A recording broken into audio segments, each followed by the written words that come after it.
About 2/3 of the way through the penultimate episode of For All Mankind's 4th season, I thought it might turn out to be a table-setting episode, and I was fine with that. I had seen that the runtime for the finale was an hour and 15 minutes. I was having a lot of fun seeing how all the opposing interests were lining up for that, and we got some clarification on what's been going through Ed's head all season. I started to think it might not need a shocking climax, but the writers saw things differently. This made it land like a shock. Not that I was expecting Margo and Sergei to get the happy ending necessarily, but I guess what it comes down to is that in Sergei they crafted a character that I really didn't want to see go, and definitely not like that. It did make for some great TV though. Beyond my skepticism about them outsmarting two different governments to slip away, the way the scene was put together had me convinced he wasn't going to make it out of the episode alive while it was happening. The shots of Margo settling into her hamburger while listening to the record he gave her are steady and straightforward, while the ones of Sergei are shot from odd angles from below and over his shoulder. Even though the actor looks relaxed there alone in his room with nothing on his mind but his burger, the shots of him feel uneasy compared to the ones of Margo.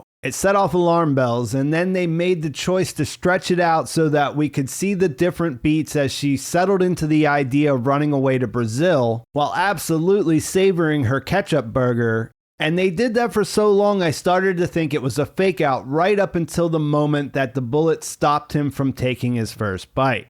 So yeah, I didn't want to see this guy go, but if you have to go out, that's a pretty good way to do it.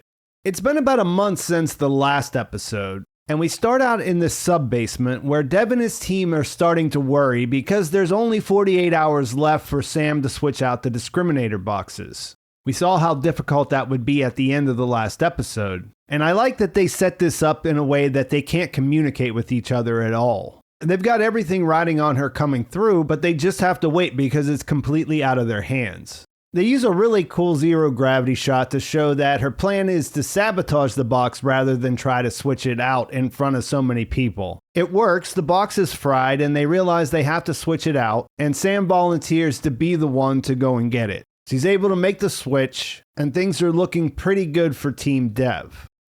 Kelly is still searching for alien life, and it looks like she's had some interesting results, but Dev can barely be bothered to listen to what she has to say. He's distracted, she picks up on it, and she's been seeing the same thing with Ed, so she starts to wonder about what's going on with these two people who have no good reason to be allies in any sense. He dodges her questions in a pretty smart way. He turns things around to talk about her relationship with her father, and that kicks the can down the road to set up a heart-to-heart between Kelly and Ed later on in the episode.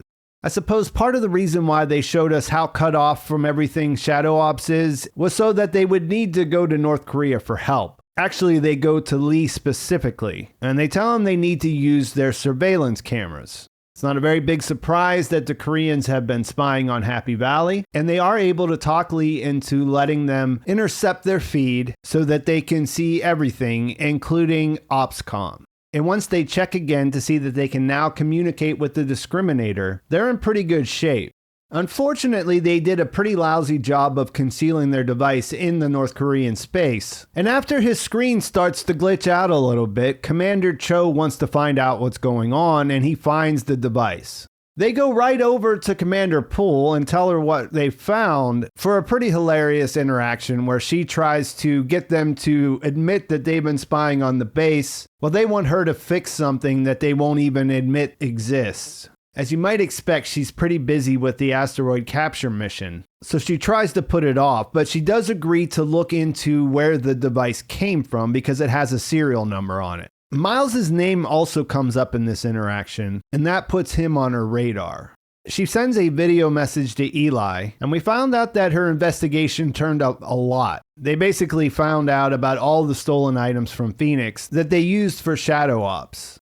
Eli and Irina decide to activate their undercover assets, and we finally see who the CIA and KGB agents are. Both of these characters appeared in previous episodes. Teamer is in the scenes where Ed's getting the workers riled up to strike, and Mike was most prominent in Crossing the Line, where he was the one that was trying to object when they started talking about bypassing the regulator. And then he was standing next to his friend looking devastated as he died.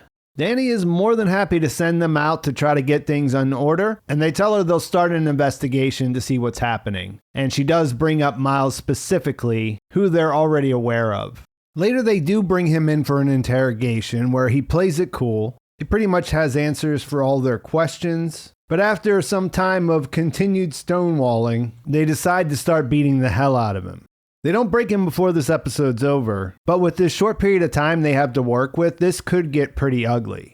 At the same time, Commander Cho is doing his own investigation. He looks through some of their footage and he finds a video of Miles going into the elevator where he doesn't see him come back out, which means he must be going below. He goes to check out the elevator for himself, finds some evidence and some tool markings left behind near the panel, and figures out how to access the sublevels.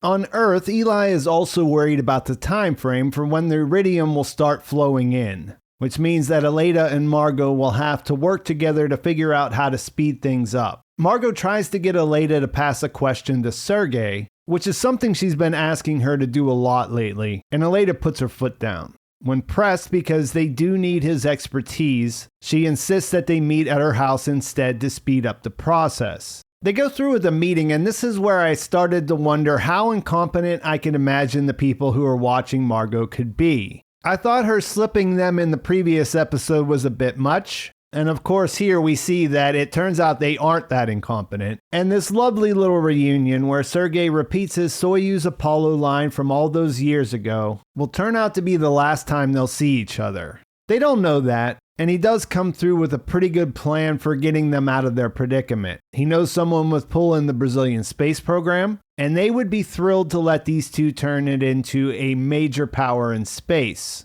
True to form, Margo is more concerned with the project that's in front of her, but the seed has been planted. I chuckled a little bit when she asked, what are we going to do, hide out in an apartment and stare at the walls for the next 20 years? Because you know what, Margo, you've had a pretty good run. Would it really be so bad to settle down? And as a viewer, you can't help but want to see that happen as he squeezes her hand. And both actors do a great job delivering little smiles as they think about how nice it might be if they could finally do that all the time. One of the most surprising things the show's pulled off in the back half of this season is turning me off to most of what Danielle has been doing. It's been all downhill since she handed Ed his ass. I guess she's just doing her job, but I feel like they're making an effort to show that she's not always beyond reproach. I suppose that makes sense. After all, she is human. But the other time this show had my internal alarm going off was when she started talking about retiring and getting back to Earth to be the world's best grandma. It sounded like something someone who is about to die might say to set things up. Could they do that? The one thing that gives me pause is that she's doing the inverted redemption and showing us her lesser side, so we'll have to wait and see. But this is a show that in the past has proven no one is safe. In her vidmail to her stepson, she mentions watching all 3 Star Trek series with her grandbaby. Even as someone who's not that familiar with the Star Trek universe, that didn't sound right to me. And as it turns out, by 2004, there were 5 live-action Star Trek shows and 1 animated series that existed in our timeline. If I'm being honest, Star Trek is one of my major sci-fi blind spots. I don't even know if the proper term for the superfans is Trekkers or Trekkies. Danielle says Trekkie, and I was under the impression that it was the other way around. If you find yourself in the same boat as me, the reason this is something that jumps out is because one of the co-creators and the biggest name of the 3, Ronald D. Moore, started his career writing for Star Trek The Next Generation. He went on to write for the series Star Trek Deep Space Nine, and when that ended in 1999, he went to work on Star Trek Voyager, where he had a public falling out with his writing partner, who was also a producer on that show. And then he left the franchise.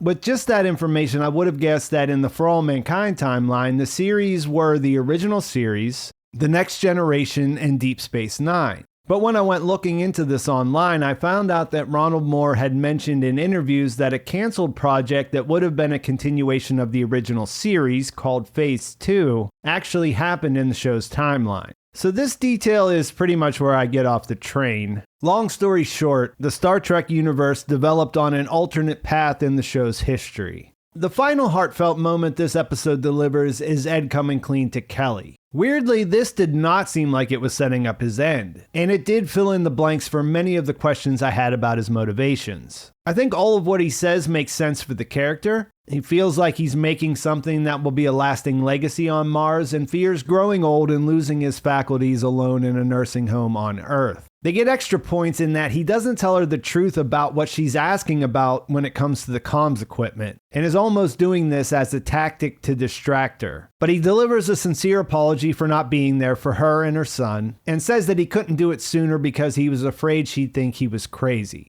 And yeah, it didn't feel like a farewell speech, just him doing something that needed to be done for a long time. So who knows, maybe Old Man Mars will be around for another season.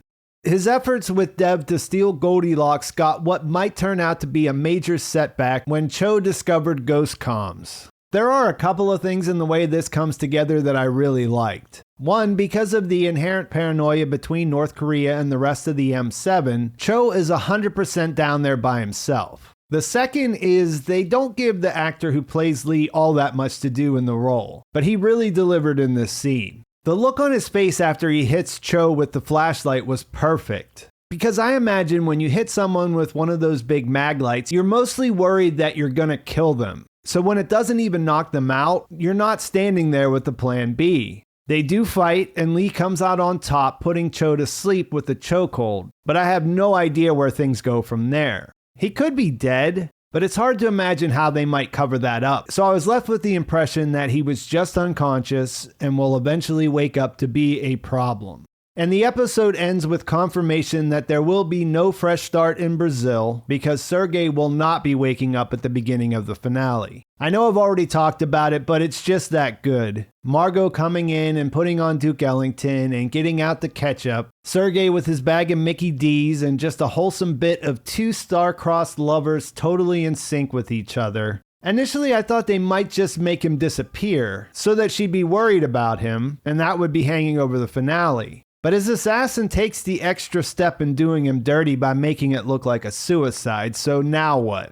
Geez, it's just so filthy. And as I mentioned, they must have been on to her the whole time, so they were just waiting for the right moment. Possibly even waiting until he contributed to their work before moving on him. And he had the Brazilian contact, so where could she even go from here? I can't wait to find out, and I'm anticipating a big finale. So I think that's a great place to leave things. Please like this video if you enjoyed it. Please subscribe to my channel if you haven't already, and thanks for watching. I'll talk to you soon.